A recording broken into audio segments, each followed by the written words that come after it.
हाय प्यारे दोस्तों, आज हम आप लोगों के लिए लेकर आए हैं फिर से त्रिकोणमिति का ऊंचाई और दूरी का क्वेश्चन, जो कि चैप्टर है आपका 9.1 त्रिकोणमिति के कुछ अनुप्रयोग। त्रिकोणमिति के कुछ अनुप्रयोग के क्वेश्चन और बेहतरीन तरीके से समझाएंगे और आप लोग भी बेहतरीन तरीके से समझिएगा। और हाँ, अगर वीडियो पसंद आए तो लाइक शेयर सब्सक्राइब ज़रूर करिएगा। ठीक है, तो आइए शुरू करते हैं। तो पहला क्वेश्चन जो है हमारा एनसीईआरटी पैटर्न का है, मोस्ट इम्पॉर्टेंट प्रश्नावली है। और ध्यान रखना प्यारे बच्चों कि इसमें से पर ईयर 4 या 5 नंबर का एक क्वेश्चन 100% आता है। ठीक है, और इस बार भी आएगा, तो इसलिए एकदम ध्यान से पढ़ना और आगे और इसमें के और अच्छे वीडियो पाने के लिए हमारे चैनल को सब्सक्राइब जरूर करिए। ठीक है, चलिए स्टार्ट करते हैं। पहला क्वेश्चन है हमारा, सर्कस का एक कलाकार है, ठीक है, और एक 20 मीटर लंबी डोर पर चढ़ रहा है जो अच्छी तरह से तनी हुई है और भूमि पर सीधे लगे खंभे के शिखर से बंधा हुआ है। यदि भूमि स्तर के साथ डोर द्वारा बनाया गया कोण 30 अंश का हो तो खंभे की ऊंचाई ज्ञात कीजिए। यानी कि क्वेश्चन क्या कह रहा है, सर्कस का एक कलाकार है। ठीक है, देखिए ध्यान से क्वेश्चन को समझिए। क्वेश्चन नंबर पहला है, एक डोरी है, ऐसे खंभा है जो जमीन से है और यहाँ पर एक डोरी तनी हुई है जो जमीन से सीधा खंभे के शिखर पर लगी है। ठीक है, और आगे क्या कहता है कि उसके पाद से 8 मीटर, खंभे के पाद से 8 मीटर की दूरी पर डोरी है। कितनी दूरी पर? सॉरी, ये जो डोरी तनी हुई है ये 20 मीटर की है, इससे भी मतलब नहीं है। और यहाँ पर जो कोण वो बना रहा है वो कह रहा है 30 अंश का कोण बनाता है। यही लिखा है ना क्वेश्चन में, लिखा है कि सर्कस का एक कलाकार 20 मीटर लंबी डोरी पर चढ़ रहा है। यानी कि ये डोरी है 20 मीटर लंबी और सर्कस का कलाकार इसी पे चढ़ रहा है और जो अच्छी तरह से तनी हुई है और भूमि पर सीधे लगे खंभे के शिखर से बंधा। ये भूमि पर एक खंभा है और इसी के शिखर से ये बंधी हुई है। आगे कह रहा है, यदि भूमि स्तर के साथ डोर द्वारा बनाया गया कोण, ये देखिए भूमि स्तर के साथ डोर द्वारा बनाया गया जो एंगल है वो कितना है, 30 अंश है, तो खंभे की ऊंचाई याद कीजिए। ठीक है, तो ये इसको ऐसे हम लिख लेते हैं ABC, और यहाँ पर इस खंभे की ऊंचाई की बतानी है हमको इस क्वेश्चन में। ठीक है, तो हम मान लेते हैं कि माना खंभे की ऊंचाई जो है वो क्या है, H है। तो कैसे मानेंगे, यहाँ पे लिखेंगे कि माना खंभे की ऊंचाई कितनी है, H है। ठीक है, खंभे की ऊंचाई क्या मान लिए हम, H।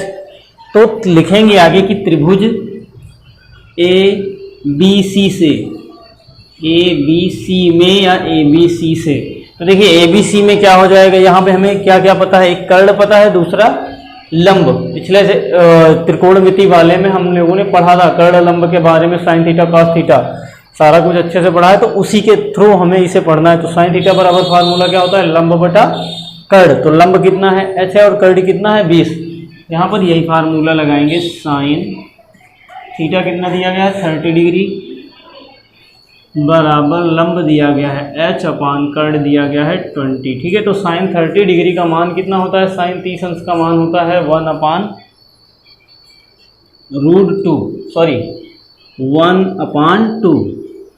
कितना होता है, 1/2 रखेंगे और H अपान 20 इसको उतार लेंगे। अब इसको काट दिया, 2 दामा 20, H बराबर कितना आ गया, 10।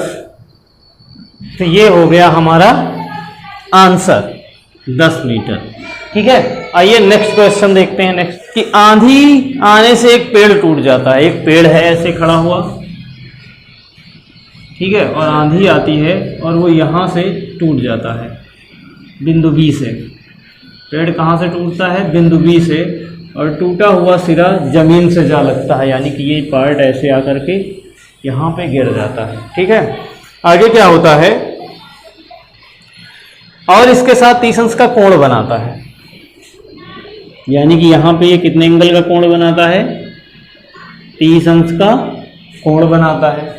और आगे कह रहा है कि पेड़ के पाद बिंदु की दूरी, जहां पेड़ के का शिखर जमीन को छूता है, 8 मीटर है। यानी कि यहां से यहाँ की दूरी कितनी कह रहा है, 8 मीटर।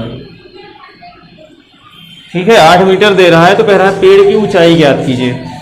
चलिए बताते हैं भाई पेड़ की ऊंचाई कैसे। तो मान लेते हैं, वही काम इसमें भी करना है, हमें मानना पड़ेगा। माना पेड़ की ऊंचाई h है, यानी कि यहाँ पे ऐसे लिखेंगे। दूसरा नंबर क्वेश्चन, माना पूरे पेड़ की ऊंचाई, पूरे पेड़ की ऊंचाई कैपिटल H है। अब यहाँ पे देखो, ये जो टूटा हुआ भाग है, ये टूटा हुआ भाग है, ये शेष बचा हुआ भाग है, तो टूटे हुए भाग की ऊंचाई हम h मान लेते हैं, तथा टूटे हुए भाग की ऊंचाई, तथा आगे एक और मान लेंगे, तथा माना कि टूटे हुए भाग की ऊंचाई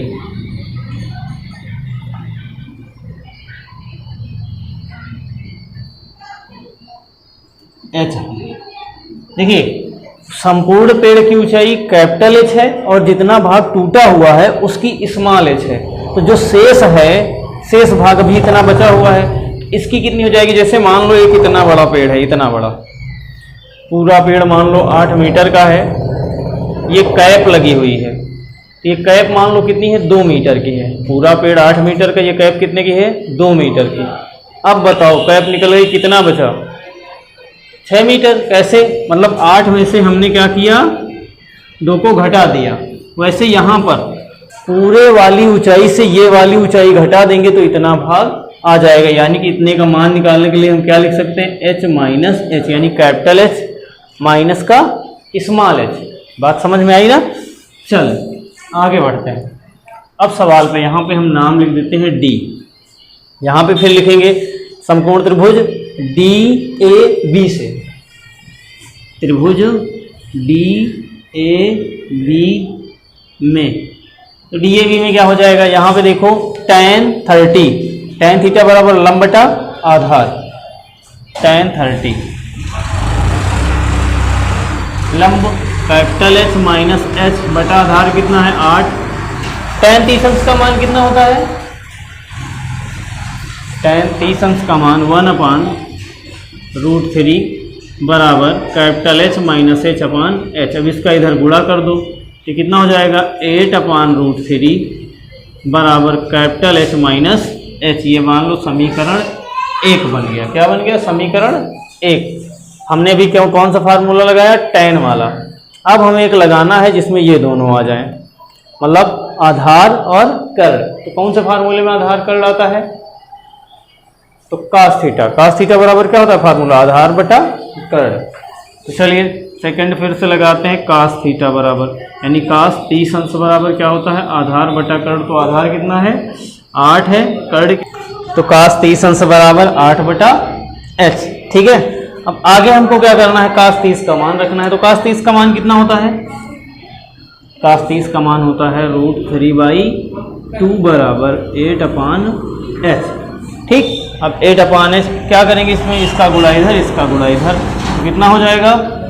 √3h बराबर 8 दूनी 16। तो देखिए आगे फिर, तो h बराबर कितना हो जाएगा? h बराबर हो जाएगा 16/√3, क्योंकि ये √3 इधर गुणा में उधर चला जाएगा, बटा में हो जाएगा। अब आगे क्या करेंगे? h का मान ले जाकर के ये जो समीकरण 1 माना है इसी में रख देंगे। तो h का मान समीकरण 1 में रखने पर,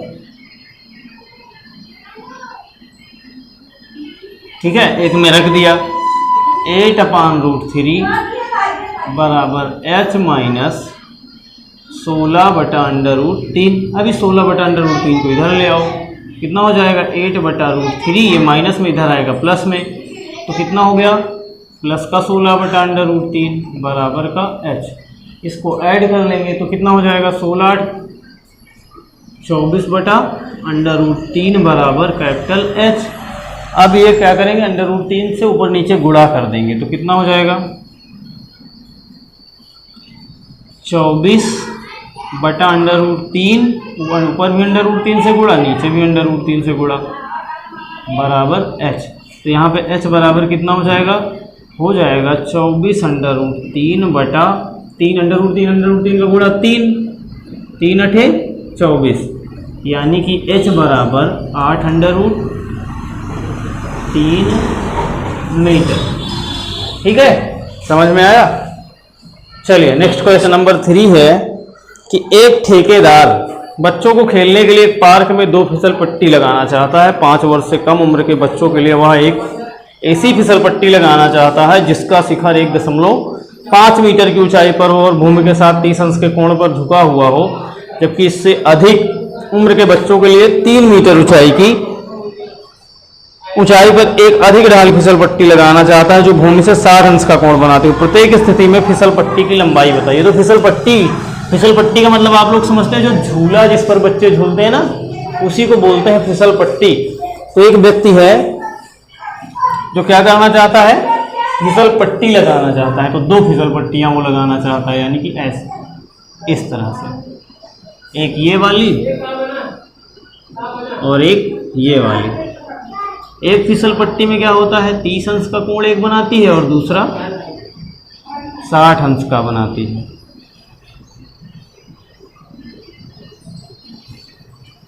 ठीक है, तो लेकिन कंडीशन क्या रखता है, कहता है कि 5 वर्ष से कम उम्र के बच्चों के लिए जिसका शिखर 1.5 है, यानी जिसकी ऊंचाई कितनी है, 1.5 है और 30 अंश का कोण बनाता है, जबकि इससे कम उम्र के बच्चे के लिए 3 मीटर की ऊंचाई, 3 मीटर की ऊंचाई है और 60 अंश का कोण बनाता है।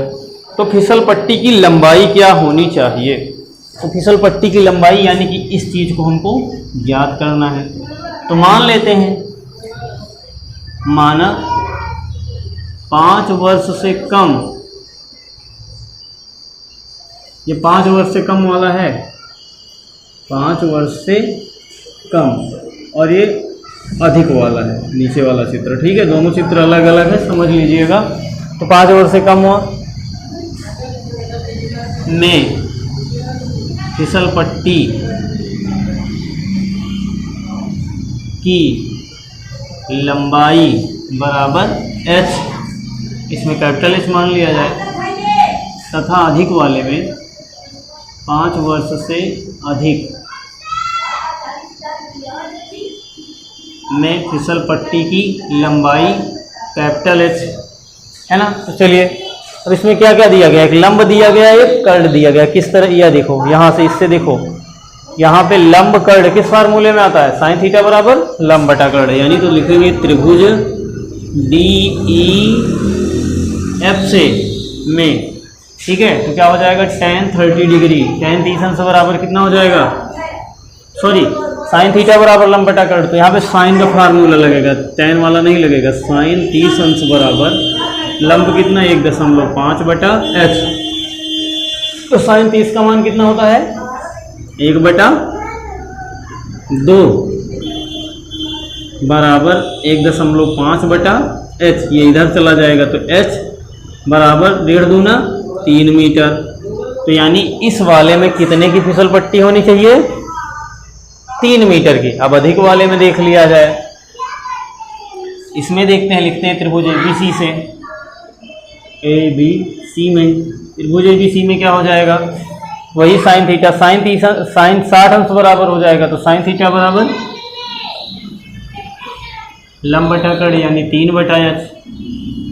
तो यहाँ पे 60 का मान कितना होता है, √3/2 बराबर 3/h। तो h बराबर कितना हो जाएगा, 3 दूनी 6/√3 से ऊपर नीचे गुणा कर दो, तो हो जाएगा h बराबर 6√3/3 दूनी 6, यानी h बराबर कितना, 2√3 मीटर। हो गया एक आंसर, ये एक आंसर ये देख लीजिए। हाँ बच्चों, अगर आपको वीडियो पसंद आया हो तो वीडियो को लाइक शेयर सब्सक्राइब जरूर करिएगा, और इसी तरह के और वीडियो पाने के लिए हमारे चैनल को सब्सक्राइब कीजिए। धन्यवाद।